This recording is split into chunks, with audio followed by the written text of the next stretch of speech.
जी बिल्कुल, बंगला मंठार और इसके गिरदोनवा में कमाद की बेतहाशा काश्त हुकूमत की तरफ से ज़िला रहीम यार खान के लिए 1.5 लाख एकड़ पर कपास की अगेती काश्त के मंसूबे को मुतासर करेगी। मेरे साथ यहाँ पर एक किसान मौजूद हैं, उनसे जानते हैं कि वो इस हवाले से क्या कहते हैं। हुकूमत का अगेती काश्त का मंसूबा नाकाम होगा, इसलिए कि उसकी दो वजूहत हैं। पहली वजह यह है कि मौसम बहुत गर्म हो जाता है, कपास को फल नहीं लगता, और जब फल लग जाता है ज़मींदार उसको मुश्किल हालात से गुजर कर जब उसको पाल लेता है तो उसको फ़ायदा नहीं होता, गवर्नमेंट तवज्जो नहीं देती, ख़रीदता कोई नहीं।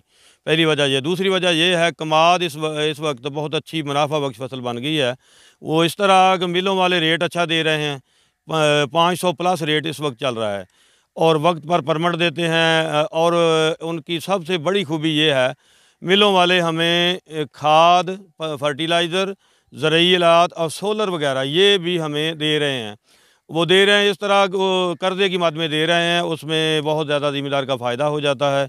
वक्त पर खाद मिल जाती है, फर्टिलाइज़र मिल जाती है, और उसको ज़रूरी आलात मिल जाते हैं। इसलिए गन्ने की तरफ तवज्जो ज़्यादा है और कपास की तरफ तवज्जो कम है। कपास अगेती का कपास का मनसूबा यकीनन ज़िला रहीम यार खां में फलाप हो जाएगा। और इसके अलावा कुछ और भी सहूलतें हैं जो अपना मिल वाले भी दे रहे हैं, ज़मींदार कोशिश कर रहा है। कमाद की तरफ मुनाफा बख्श ज़्यादा होने की वजह से ज़मींदार इस तरफ तब्दील ज़ेन कर लिया है अपना।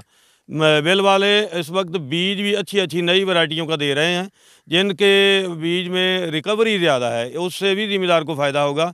मिल उसको दिलचस्पी से ख़रीदेगी और ज़मींदार को वक्त पर पेमेंट करेगी। ठीक हो गया। जी, किसान का यही कहना है कि मिल इंतज़ामिया जो हैं वो किसानों को जो है मुख्तलिफ़ किस्म की ज़रूरी मशीनरी भी देते हैं, और लोन वगैरह भी फसलों पर, कमाद की फसल पर मिल जाता है, जिसकी वजह से वो जो है इस फसल की तरफ ज़्यादा ध्यान दे रहे हैं। जी।